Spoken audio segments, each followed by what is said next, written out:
Hello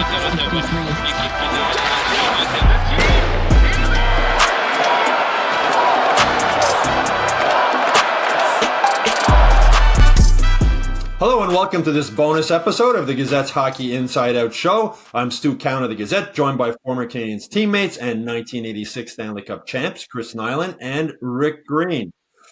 Canadian season's over now, Knuckles. Going to be probably a busy offseason for Jeff Gorton and Kent Hughes. What would you most like to see them do during this offseason? Two-hole center iceman, for sure. Who would be the perfect guy I'd like to put there? Sam Bennett. Yeah. Can you imagine Sam Bennett playing with Demidov? Anybody goes near him? Like, that kid is mean. He can play. He's just a hockey player. And so that would be my dream pick. But they got to shore up that line. Demidov, he needs somebody he can mesh with and play with. And, this is a big year for this kid. His first year, full year in the league. So that would be my number one wish list. And I guess, they need more grit, like I said. And we're going to see that next year with Florian Xhekaj. He's going to get an opportunity in training camp for sure. He's going to play some games. Will he be able to make that jump? And them role players. And I like Heineman. I like Kapanen. Yeah, I like Heineman. I really like him. I think he can fit in here. But there's going to be some changes. And who are you going to fill those slots with? You need some gritty players. Rick, what would you do if you were GM? And big players, big. Yeah. I think, I don't know the names that are out there that could be available, but obviously, Nux and I have talked about Bennett, that type of player.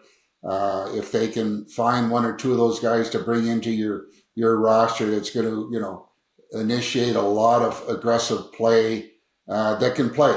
And easier said than done. Those guys don't come around that often, but I would really hope that they try and find a little bit more size, with some guys with some grittiness like Pizzetta style, but then have some skill that can contribute offensively. And like I said, it's not easy to do, but those areas I'd like to see them try and shore up to get a little more grit and sandpaper and make things a little more difficult physically on the opposition.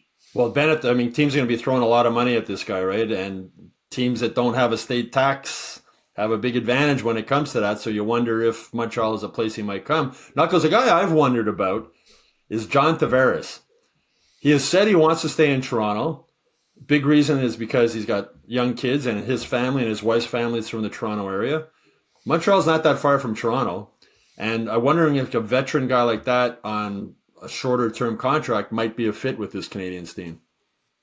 Yeah, I don't know. If he doesn't stay in Toronto. I don't know. I heard people talking about Sidney Crosby and all this stuff. Those guys, again, maybe for a year or two. But listen, you want to build for the future here.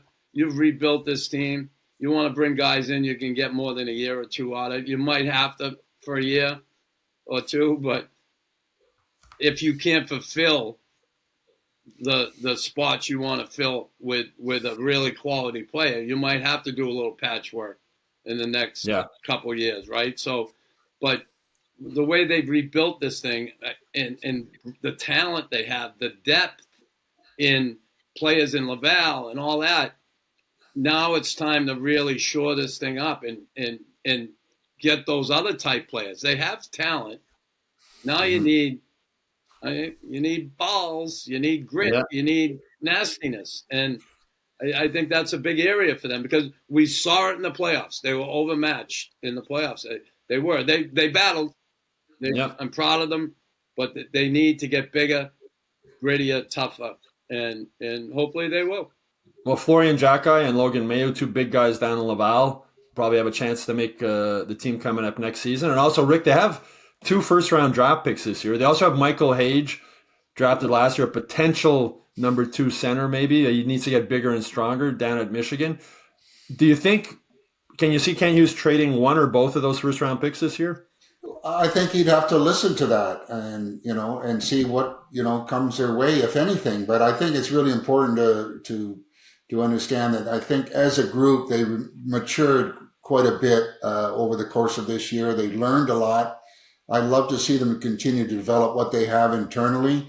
And, to get a guy in on a short-term fix, I'm not totally, in love with, unless it's the price is right and the personality fits. But they have a lot of players in their depth chart that, the potential is there. I like to see them continue to rebuild with the group, but that doesn't mean not entertaining the thought of somebody came their way with something very interesting, going to have an impact for a few years. Then deal one of your prospects and get some help.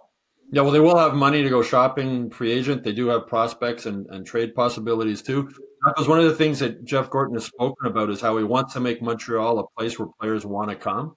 And do you think they've done that? Do you think this has become a market now where more players might be interested to come, despite tax situation, language situation, weather, et cetera, all the reasons why guys in the past maybe haven't wanted to come here? Yeah, I think it's become more appealing. Again, as long as you don't talk to your agent before you come, but, listen, every guy in the league says this is the best place to play when they're on the road. They're the best road building, Bell Center. What an atmosphere. To play in that night in, night out, come on. And again, as we go here, and this team, the expectations are going to rise. So they're going to be a little different reference point as far as pressure on the players as they start to have some success, right? The fan base is going to expect more out of them. So that some pressure there. But, yeah, I'm going to tell you, I was in that building game 3. Yeah. I could not imagine standing in that runway there. I would have been like in steam coming out of my nose, my ears. I've been veins popping out of my head, like ready to just friggin' like attack Tom Wilson. That's what it would have been. That was an amazing atmosphere. I mean, I've never heard the best. That was crazier than the Four Nations. That was just. I know it was a different. I've ever been in. I know it's a different era, different time, different building, Rick, when you came to Montreal from Washington, but what was that like for you? Well, I mean, it hasn't changed. They're amazing fans, and they just look at the games. They're in it. They're not sitting on their hands, and they're doing everything they can do to try and help the guys. I mean, they went through with good reason a time when the team was struggling, and they let the team know about that. So one way to avoid that is you don't struggle. And, you talk about guys that want to come to Montreal. Everybody wants to be part of a winner. And if you have a winning culture and you have a good reputation as a group, as far as management, upper management, handling guys the right way and dealing with people the right way, that's a bonus. People will come when you have that type of feel. And obviously, like I said, the path for success has to be there where, they're going to continue to progress and have a chance to win the Stanley Cup. No, because I know you're in the Alumni Lounge at the Bell Center quite a bit. Yvon Cornway, Guy Lapointe, Yvon Lambert, all these guys from the past. Do they talk about like the atmosphere at the Bell Center and just how crazy it is? We talk about other stuff, but listen, they know as well as I do. And I got to tell you, I was in Liverpool, and it was unbelievable. Those fans are knowledgeable. I likened it a lot to the Canadiens fans. They know what's going on. They're involved. They watch the game. It's like, honestly, I look at Habs fans, when something happens on the ice, not just a goal, not just a penalty, maybe a good pass, maybe a good hit, maybe, someone making a good defensive play. They understand it and they appreciate it and they applaud for it. It's like, you go to some building, they're like, oh, okay, the guy made a pass, big deal. This Toronto's like that. They watch the game intently and they understand it and they know it. And I'm telling you, there's no better building to play in, no better fan base to play in. Montreal Canadiens have the best fan base, bar none, all over the league. Basketball, baseball, hockey, tiddlywinks, they're the best. They're the best.